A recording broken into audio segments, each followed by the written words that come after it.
All right. Hello, everybody.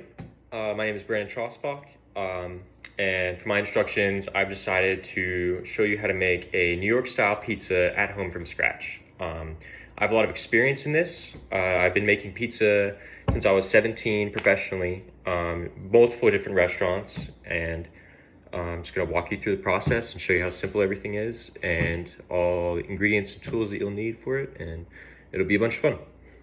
All right, so now we'll be going over the utensils that you're going to need for this. You're going to need a measuring cup, a form of small measurement. So in this case, it's a 1 teaspoon, 1 teaspoon there. And then a whisk, a can opener, preferably a mixer, but you can hand mix if need be. You'll either need a cast iron pan or a pizza stone to cook the pizza. And then for storing, you're gonna need either a tin or a plate and then some saran wrap. You'll need a blender, a rolling pin, a pizza peel, a spatula, and either a big knife or a pizza cutter. For the sauce, you just need diced tomatoes, basil, salt, and pepper. Very simple. For the dough recipe, we're gonna need 2 cups of flour, 3/4 cups of semolina flour, which is pretty close to flour or normal flour that you would get at the store, but it's got a much thicker grain to it. It gives a unique texture for the dough. You're also going to need sugar and salt, 2 teaspoons of each, and 3 teaspoons of yeast, and about 3/4 cups of some warm water. For my yeast, I use Fleischmann's instant dry yeast, but you can also use yeast packets or any form of yeast is fine. Now that we have all of our ingredients ready and measured out, we're going to combine the yeast, salt, and sugar along with 3/4 cups of warm water into your bowl.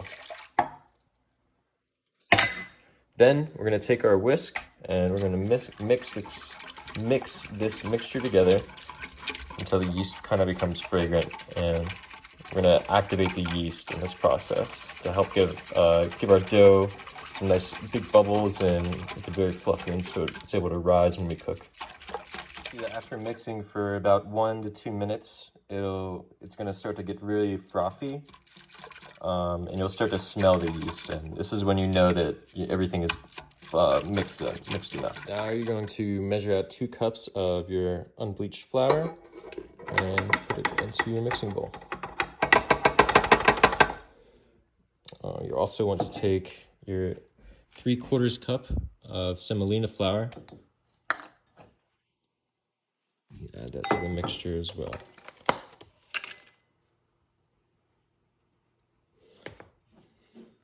You're going to want to bring your mixer up and set it to a low. Once you have all the ingredients in your bowl, you're going to want to bring your mixer up and set it to a medium-low speed and let this mix for about 10 to 11 minutes. Now, while your dough is mixing, you can now start to make your sauce. So for this, you'll need your blender cup and the diced tomatoes, basil, salt, and pepper. You're going to want to pour your tomatoes into the blender cup.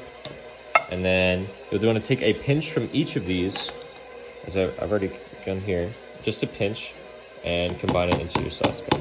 Once all your items are combined, you can now blend. For about 10 minutes of mixing, our dough is ready, and we can you're going to want to turn off the machine, lower your bowl down, and you're going to pull this dough away from the hook as gently as you can. And now we're going to want to let this rest for about 10 minutes.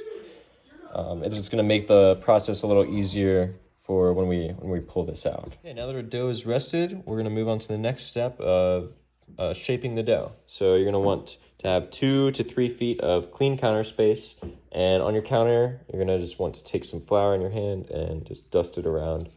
You're going to want a pretty generous amount to avoid.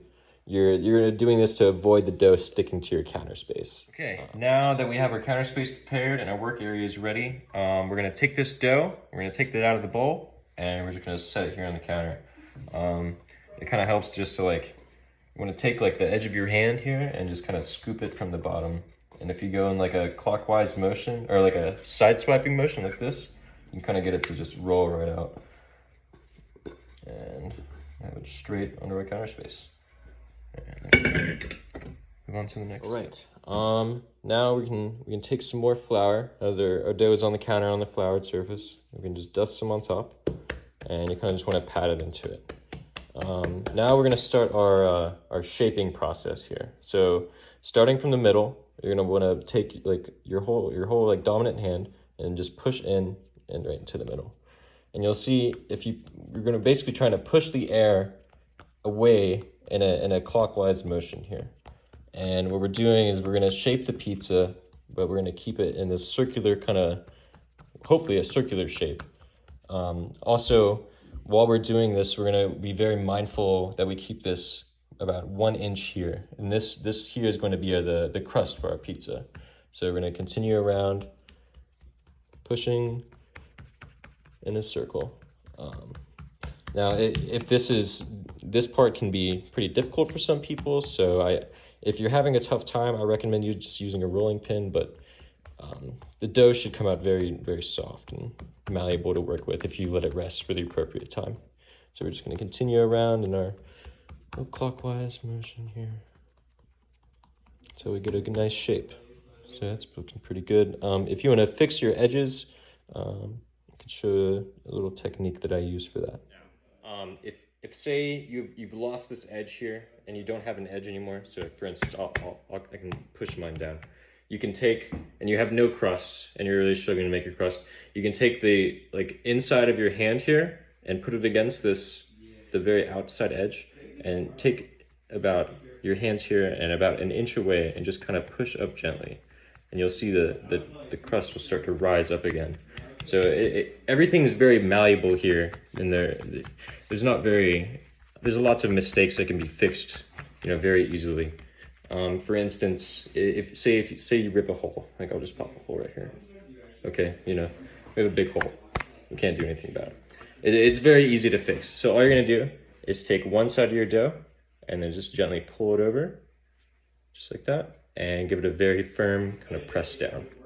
Okay. Just like that, we have our hole is fixed.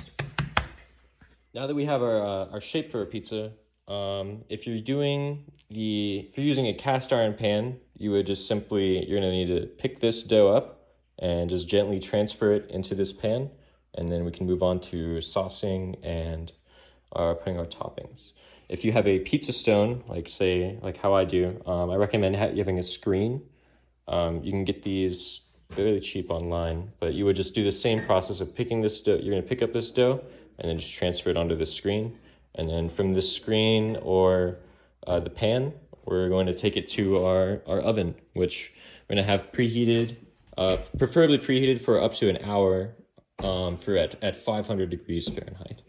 All right, so it's very simple. You wanna pick up your dough and slap it right on. Simple as that. And then you're gonna wanna fix your crust on the pan. I'm gonna fix it so you're right on the edge. If your dough is a little too big, or say if it overlaps over your cast iron pan, you could just very easily just take either a pizza cutter or say a very sharp knife and just trim around. For instance, like mine here is dripping over a little bit.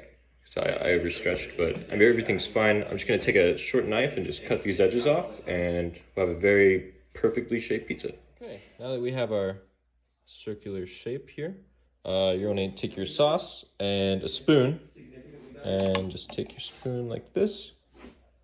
We're gonna put a bunch of scoops here in the middle. So I'm gonna do 1, 2, 3. I would do 4 scoops, and this is a large kind of house spoon here. And then to spread the sauce, after you put that directly in the middle, you're gonna take your spoon and kind of hold it level with with your dough, and you're gonna very kind of lightly push in, and you're gonna want to go in a spiral, just like this. And when you're going in a spiral, you're gonna want to follow the line that you just made from your previous spiral. See how I'm just following that line that I just made and how it pushes out. See, this is gonna help you get a very even spread with your sauce. We're just gonna go all the way to the edges here. So now I still need some more sauce on here. I need the entire pizza to be kind of this consistency where it's just enough sauce.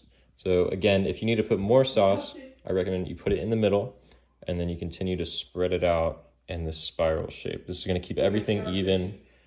You can go backwards if you need to, but you want to always keep this rotary shape. You're not going to want to spread like this or this way and then go over here and spread some here. You want to start from the middle and always just spiral out.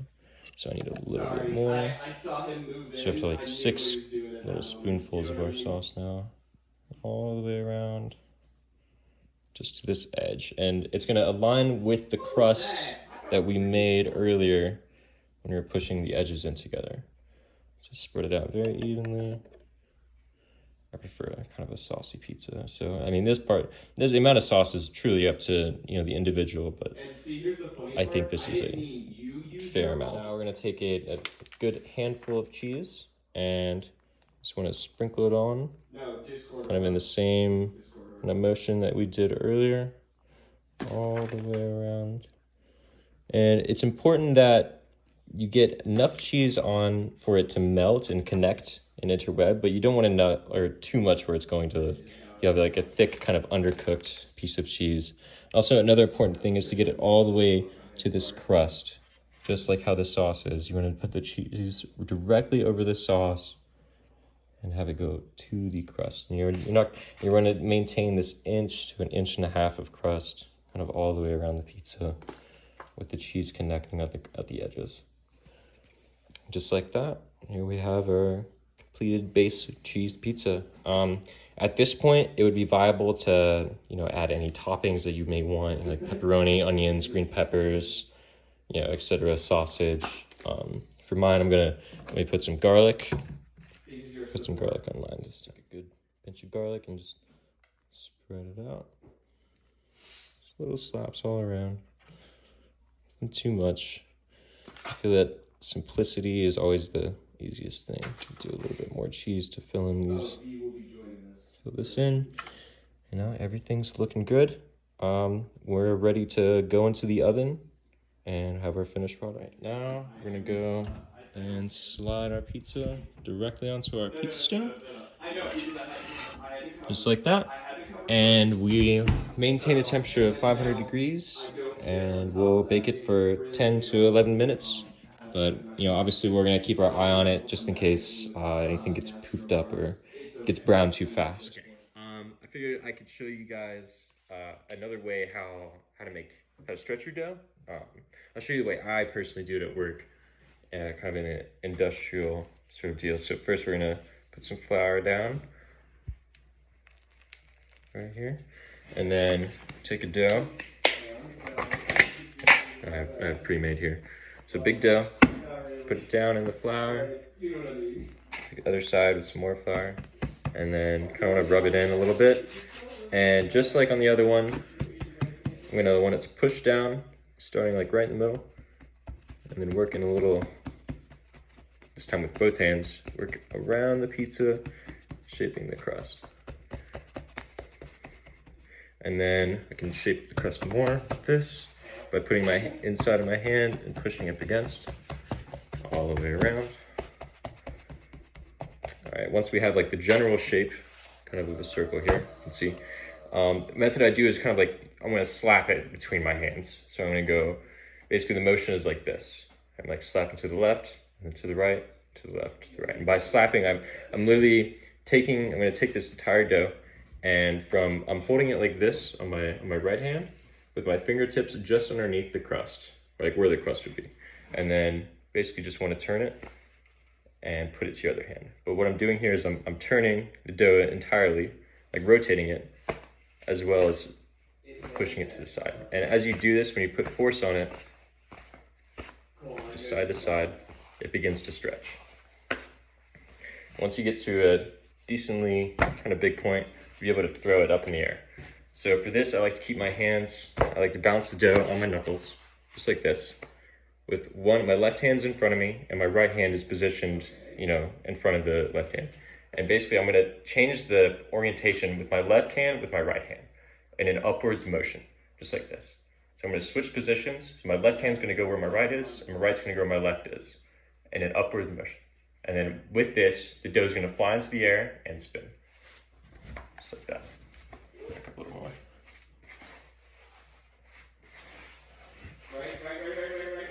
And then that gives you very, very large size dough. This can be used for like an 18-inch pizza, multiple small pizzas, but this is how it's done in the industry. Okay, our pizza's been cooking for about 8 minutes now. You can see the cheese is starting to get brown. So now we need to cook the bottom of this dough here. So you want to take your either your pizza peel or your small spatula here. For this, I'm going to use pizza peel. I find it to be a little easier. You're going to go into your peel and just kind of slide underneath your dough, very gently, so you can work all the way around. And flip this guy around. Slide it underneath. With this, we get the screen to be free, and I'm just going to let it get this screwed out. Just like that. Now the stone is going to cook the bottom of this dough, this pizza. It's going to make it very nice. On the final stretch here. All right. See, our pizza's done now. About 3 more minutes. Our pizza should be done. You can tell it's done by all the cheese is brown, and we have a little darker color here on the crust. And this is it. Now you can just cut your pizza into 8s using your very large knife or pizza cutter. Just like this. And there you have it. At home, New York style pizza. And this should be your final product. Thanks for tuning in and watching, and yeah, thank you.